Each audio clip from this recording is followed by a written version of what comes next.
Hello viewers, my self first year MBBS student. मैं government medical college से ही कर रहा हूँ।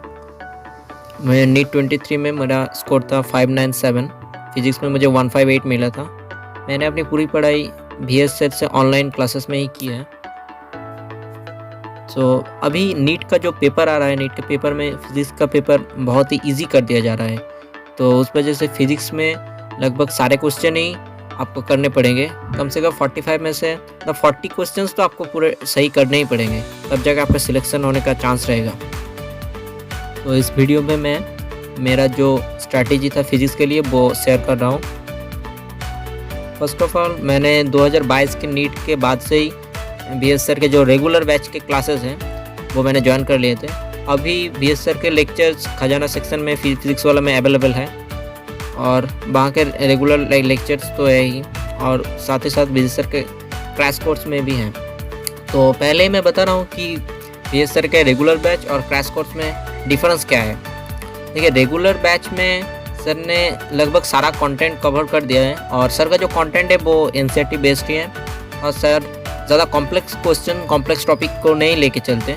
और अगर कुछ कॉम्प्लेक्स चीज़ें सर बताते भी हैं, वो सर इंडिकेट कर देते हैं कि ये रैंकर्स बच्चे के लिए हैं, तो सभी को आसानी हो जाता है। मतलब जो सिलेक्शन के लिए है उसको पहले ही सारे टॉपिक्स नहीं करना चाहिए। सबसे पहले सारे इजी टॉपिक्स को अच्छे से कर लो, उसके बाद थोड़ा हार्ड टॉपिक्स में हाथ डालो। और क्रैश कोर्स में सर ने थोड़ा सा फिल्टर लगा दिया है। मतलब क्वेश्चन जो टॉपिक्स को लेके मतलब सर बार बार नहीं बताते हैं। सर मतलब रेगुलर बैच में जो काम सर 6 लेक्चर्स में कर रहे हैं, क्रैश कोर्स में वो सिर्फ 1 या 2 लेक्चर्स में ही कंप्लीट कर रहे हैं। सर लगभग कंटेंट सारा ही रख रहे हैं, लेकिन कुछ वो जो हार्ड टॉपिक से उसे अलग कर रहे हैं, और चीज़ों को बार बार नहीं बताते। बस एक बार बता दिया, उसके बाद सर उसका एक क्वेश्चन प्रैक्टिस करा दिया और बस निकल गए।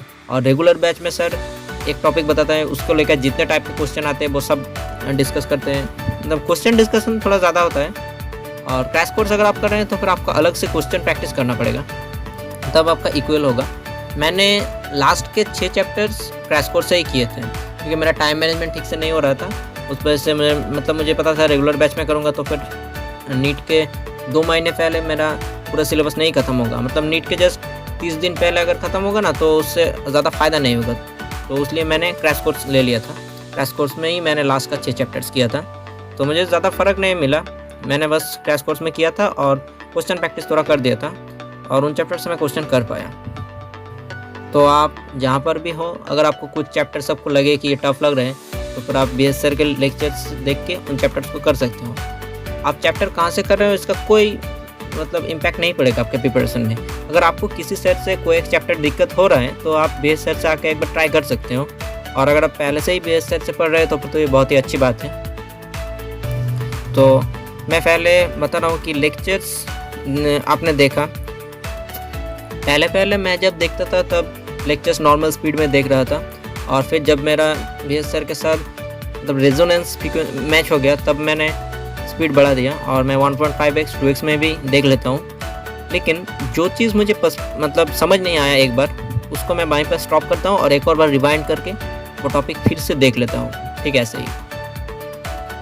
और सेकंड पॉइंट वो है कि सर जब भी क्वेश्चन प्रैक्टिस करवाते थे, मतलब कोई टॉपिक बताते उसके बाद जब क्वेश्चन प्रैक्टिस करते सर खुद ही बोलते थे कि अब वीडियो को पॉज करो और क्वेश्चन करो, खुद से प्रैक्टिस करो। तो मैं वो करता था। फिर थर्ड पॉइंट है DPP। मैंने तो DPP उतना ज़्यादा नहीं किया था, लेकिन अगर आपके पास टाइम है तो फिर आप डेली प्रैक्टिस जो सर जो भेजते हैं उसमें 10-12 क्वेश्चन या फिर कुछ DPP में 20 क्वेश्चन भी होते हैं, तो वो आप कर सकते हो। मतलब 100% वो कंप्लीट कर लो तो फिर आप फिज़िक्स में बहुत स्ट्रांग हो जाओगे। और मैं खुद का पर्सनल बता रहा हूँ, मैंने लेक्चर्स के सारे क्वेश्चन अच्छे से कर लिए थे, और DPP सिर्फ उन चैप्टर्स के किए थे जिनका मुझे थोड़ा सा मतलब वीक फील हो रहा था, और वो भी रिवीजन के टाइम किया था। करंट टाइम पे मैं DPP करने का मुझे टाइम ही नहीं मिलता था। इसका एक और रीज़न है, मैं एक साइड में दूसरा कोर्स कर रहा था, उस वजह से मुझे टाइम कम मिलता था।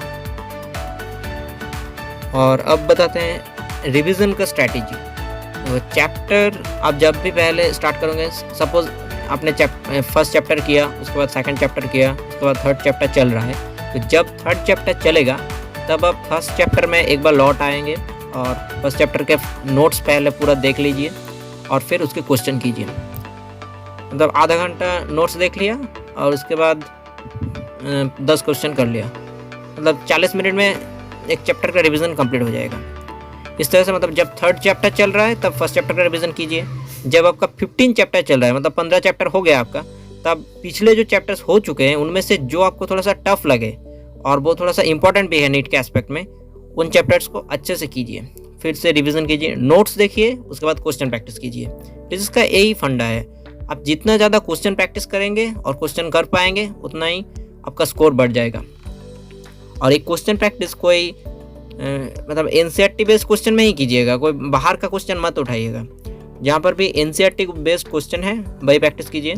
पीडब्ल्यू का जो डीपीपी है वो लगभग सारे ही एनसीईआरटी बेस्ड ही होते हैं, इन कुछ क्वेश्चंस होते हैं थोड़े से टफ टाइप के, वो आप छोड़ दीजिए। और अगर बहुत ही लेंथी कोई कैलकुलेशन रहेगा, मतलब कोई बहुत ही लेंथी कैलकुलेशन जो 4-5 मिनट भी आपको लग सकते हैं, उन कैलकुलेशंस को आप अभी प्रैक्टिस के टाइम में कीजिए, उससे आपका एफिशिएंसी बढ़ेगा। लेकिन जब एग्ज़ाम होगा या फिर जब आप टेस्ट देंगे तब उन क्वेश्चन को डायरेक्टली आपको छोड़ना पड़ेगा, क्योंकि वो 1-2 क्वेश्चन फंसाने के लिए देते हैं, वो सिर्फ रैंकर्स बच्चों के लिए होते हैं। ठीक है, फिर मैं नोट्स के बारे में बताता हूँ। नोट्स सर तो जो नोट्स बढ़ाते हैं उन सब का PDF आपको मिल ही जाता है, और मैं तो PDF से ही रिवीजन करता था। और इसके अलावा भी मैं कुछ शॉर्ट नोट्स बनाता था, और शॉर्ट नोट्स में मैं जो करता था, मेरा सारे फार्मूला लिख देता था शॉर्ट्स नोट्स में, और फिर उसके बाद कुछ ऐसे पॉइंट लिखता था जो पॉइंट एग्ज़ाम के पॉइंट व्यू से इम्पोर्टेंट भी था और मुझे ठीक से मतलब याद नहीं रहता था, मैं भूल जाता था। जो टॉपिक्स,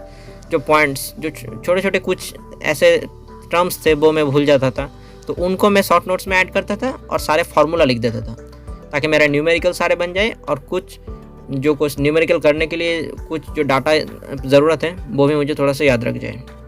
तो इन 2 चीज़ों को ही मैं शॉर्ट नोट्स बनाता था। और मेरा जो शॉर्ट नोट्स था ना, वो एक A4 पेज में मेरा SHM का एक पूरा शॉर्ट नोट कंप्लीट हो गया था। मतलब मैं एकदम छोटा छोटा करके एक A4 पेज में लिख देता था और फिर उसे दीवार में रख देता था, या फिर मेरे पास रहता था, मुझे जब भी रिवीजन करना था मैं वो शॉर्ट नोट एक बार रिवीजन कर लेता था, उसके बाद क्वेश्चन प्रैक्टिस करता था। और मैं PDF से भी रिवीजन करता था, जो सर के जो PDFs हैं उससे भी करता था। तो आप नोट्स, अगर आपके पास टाइम है तो फिर आप नोट्स ज़रूर बनाएं, लेकिन हाँ, मतलब अच्छे से नोट्स बनाने पर फोकस करने की कोई ज़रूरत नहीं। आप सिर्फ शॉर्ट नोट्स बनाएं, और जो चीज़ आपको लगे कि ये लिखने पर मुझे आसानी हो रहा है याद रखने के, वो आप थोड़ा सा लिखिए। और बाकी आप रफ पेपर में प्रैक्टिस कीजिए बहुत ज़्यादा। आप रफ पेपर में प्रैक्टिस कीजिए, उससे बहुत अच्छा होगा। और रफ पेपर फेंक दीजिए, उसे रखने की कोई ज़रूरत नहीं। और शॉर्ट नोट्स सेव करके रखिए, अपने पास रखिए। और PDFs तो सारे मिल ही जाएंगे। PDFs को आप फ़ोन को हॉराइजॉन्टल करके भी पढ़ सकते हैं, मैं तो ऐसा ही करता था। और फिर आखिर में मैं जो बताऊंगा वो है टेस्ट। देखिए, आपको फिजिक्स में जब आप स्कोर करेंगे ना, आपको जब ये जो 45 क्वेश्चन आपको आएंगे, ये 45 क्वेश्चन आपको 33 चैप्टर से आएंगे, 33 अप्रोक्स बोल रहा हूँ। तो एक चैप्टर से, मतलब लगभग एक चैप्टर से एक क्वेश्चन, या फिर कुछ चैप्टर से आपको 2 क्वेश्चन मिल जाएंगे। मतलब आपको बहुत वैरायटी का क्वेश्चन करना पड़ेगा, और आपके पास बहुत ही कम टाइम भी रहेगा, तो उस वजह से आपको फुल टेस्ट देने का प्रैक्टिस करना पड़ेगा। अभी आप मंथली एक फुल टेस्ट दीजिए, और जो पार्ट टेस्ट होते हैं PW में वो भी आप दीजिए। पार्ट टेस्ट को दीजिए और फुल टेस्ट बस मंथली एक दीजिएगा। उसके बाद जब नीट होने पे तब 2 महीना बाकी रहेगा, तब आप फुल टेस्ट थोड़ा ज़्यादा दीजिएगा। और इस तरह से मतलब कोशिश कीजिए कि 30 फुल टेस्ट आपका अटैम्प्ट हो जाए। अगर 30 फुल टेस्ट दे देंगे तो आपका नीट क्लियर ज़रूर हो जाएगा। और एक फुल टेस्ट देने के टाइम में आपका थोड़ा सा फिजिक्स के जो वैरायटी के क्वेश्चन करने का आदत होगा वो आ जाएगा। तो टेस्ट सीरीज़ पे भी मैं एक और दूसरा वीडियो बनाऊंगा कुछ दिन बाद। तो ठीक है, thank you. Like, share and subscribe.